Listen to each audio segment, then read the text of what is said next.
Good morning friends. GST platform के YouTube channel में आप सभी का स्वागत है। जीएसटीआर 1 की फाइलिंग अगर आप अब नहीं करेंगे एज अ सप्लायर तो काफी बड़ी दिक्कत आपके रिसीवर को आ सकती है। सर ऐसा क्या हुआ है, ऐसा क्या चेंज हो गया है जिसमें सप्लायर के जीएसटीआर 1 के नहीं फाइल होने से रिसीवर को दिक्कत आएगी? जी हाँ फ्रेंड्स, जीएसटी पोर्टल पे जीएसटीआर 2B का फॉर्मेट जो है वो इनेबल कर दिया गया है। सर जीएसटीआर 2B है क्या? जीएसटीआर 2B एक ऑटो ड्राफ्टेड आईटीसी स्टेटमेंट है। जी हाँ फ्रेंड्स, आईटीसी स्टेटमेंट वो होता है जो कि जीएसटीआर 2A के बेसिस पे आपको एक एस्टिमेटेड आइडिया देता है कि आप जीएसटीआर 3B में कितना आईटीसी क्लेम कर सकते हैं। इसमें जीएसटीआर 1 का क्या रोल है वो समझिएगा। मैं आपको लेकर के चल रहा हूं फाइलिंग पोर्टल पे और जीएसटीआर 2B मैं आपके सामने ओपन करने वाला हूं। अभी जीएसटीआर 2B जो इनेबल किया गया है वो किया गया है जुलाई 2020 का। यहां पर अगर आपको दिखाऊं मैं तो इनका जो एडवाइजरी है, अगर आप इस एडवाइजरी को पढ़ेंगे तो आपको चीजें और अच्छी तरीके से समझ में आएंगी। इस एडवाइजरी में इन्होंने क्या बोला है ये समझना बेहद जरूरी है, क्योंकि जीएसटीआर 2B का डेटा इस एडवाइजरी के अकॉर्डिंगली पॉपुलेट होगा। जीएसटीआर 2B का एडवाइजरी कहता है कि आपका जो जीएसटीआर 2B का रिपोर्टिंग है वो जनरेट होगा हर महीने की अगली 12 तारीख को, यानी कि जुलाई की जनरेशन 12 अगस्त 2020 को करी जाएगी। और इसमें जो डेटा होगा वो कौन सा होगा? ये जो डेटा होगा वो होगा जीएसटीआर 1 जो आपका सप्लायर फाइल कर रहा है, और वो कौन सा पीरियड है?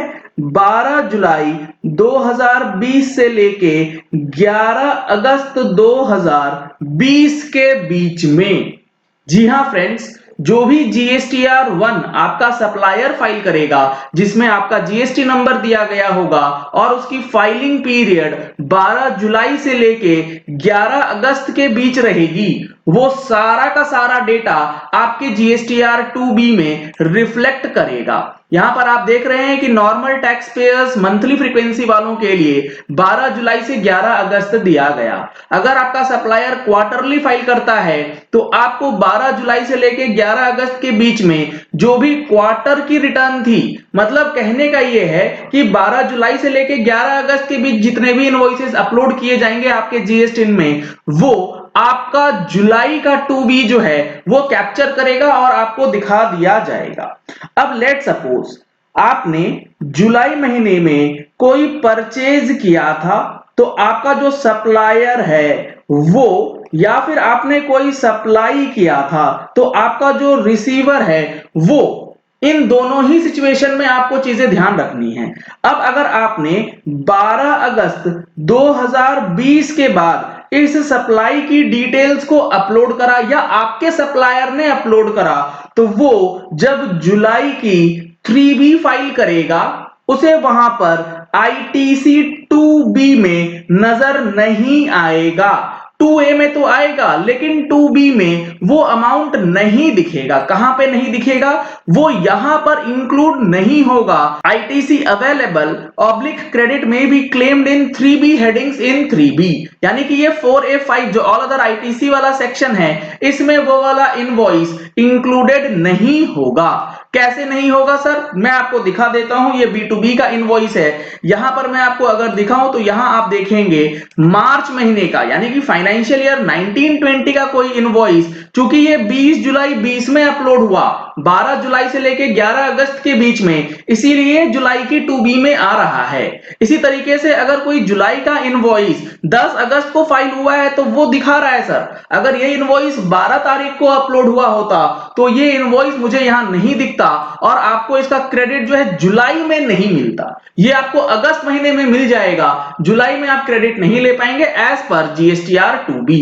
सर ये फॉर्म तो कहीं नोटिफाइड ही नहीं है, ये कैसे आप कह रहे हैं? मैं आपको बता दूं, आपको इन चीजों को लेकर के लड़ना पड़ेगा अगर आप अपनी सप्लायर से जीएसटीआर 1 नहीं फाइल कराते हैं या फिर आप as a supplier GSTR 1 file नहीं करते हैं, क्योंकि आपको पता होगा डिपार्टमेंट जब ASMT 10 नोटिस इशू करता है तो वो GSTR 2A versus GSTR 3B के डिफरेंसेस में आपको नोटिस इशू कर देता है। तो यहां तो उसके पास और भी अच्छी तरीके से डेटा जो है अब अवेलेबल होगा कि 2B में कितना डेटा है जो कि आपको ITC में मिलना चाहिए था और 3B में आपने क्लेम किया है। प्लस आपको एक चीज और ध्यान रखनी है, 2B में डुप्लीकेट ITC मत ले लीजिएगा सर, क्योंकि मार्च की रिटर्न आपके सप्लायर ने फाइल करी 20 जुलाई को, तो ये आपके 2B में आया जुलाई महीने में, लेकिन आपने क्रेडिट ऑलरेडी मार्च के महीने में ले रखा होगा, तो उसे आपको हटाना पड़ेगा, कैलकुलेशन करना पड़ेगा।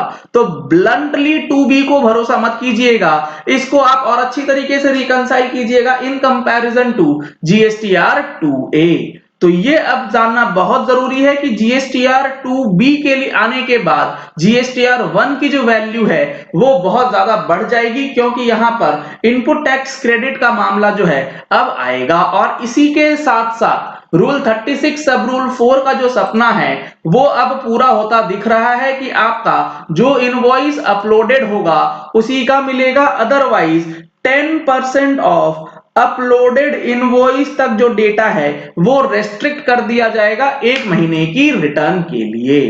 तो इन सारी चीजों को देखते हुए अब आपको GSTR 1 में बिल्कुल भी ध्यान रखना जरूरी है कि किस तरीके से आप फाइलिंग करेंगे। साथ ही साथ मैं आपको दिखाऊं अगर तो जो दूसरा बड़ा चेंज किया गया है वो किया गया है GSTIN के। आप अगर डेटा चेक करें किसी एक पर्टिकुलर का फाइलिंग डेटा आप चेक करेंगे तो आपको चीजें और अच्छी तरीके से क्लियर होंगी कि आप सप्लायर से काम करें या ना करें। यहां पर आप देखेंगे तो इन्होंने फाइलिंग टेबल जो है इसके अंदर काफी बड़ा चेंज किया है। फाइलिंग डिटेल्स 3B का अलग दिखा रहे हैं, फाइलिंग डिटेल्स GSTR 1 का अप टू डेट दिखाएंगे, 99C की जो फाइलिंग है वो भी आपको दिखाया जा रहा है, यानी कि आपके सप्लायर का पूरा रिकॉर्ड अब आप चेक कर सकते हैं सर्च GSTIN पे जाके। किस बिजनेस के लिए वो रजिस्टर्ड है, गुड्स एंड सर्विसेज, वो सारी चीजें अब यहां पर अवेलेबल करवा दी गई हैं। तो ये दो बड़े चेंज जो कि GSTR 1 में अब इफेक्ट करने वाले हैं, इसको समझना बेहद जरूरी है। चलिए इस वीडियो को यही एंड करते हैं। आशा करते हैं कि आपको ये वीडियो पसंद आया होगा। अगर आपको ये वीडियो पसंद आया तो इस वीडियो को लाइक और शेयर करना मत भूलिएगा, ताकि मैक्सिमम लोगों तक ये इंफॉर्मेशन पहुंच जाए कि GSTR 1 को फाइल करना अब क्यों जरूरी है और उसका क्या इंपैक्ट आपके ऊपर पड़ने वाला है। अगर आपने हमारे चैनल पे फर्स्ट टाइम ट्यून इन किया है तो चैनल को सब्सक्राइब करने के लिए नीचे दिया गया रेड कलर का सब्सक्राइब बटन प्रेस कर लीजिए, साथ में जो बेल आइकन है उसे प्रेस कर लीजिएगा, ताकि वीडियोस की नोटिफिकेशन आप तक रेगुलरली पहुंचती रहे। Thank you and have a nice day.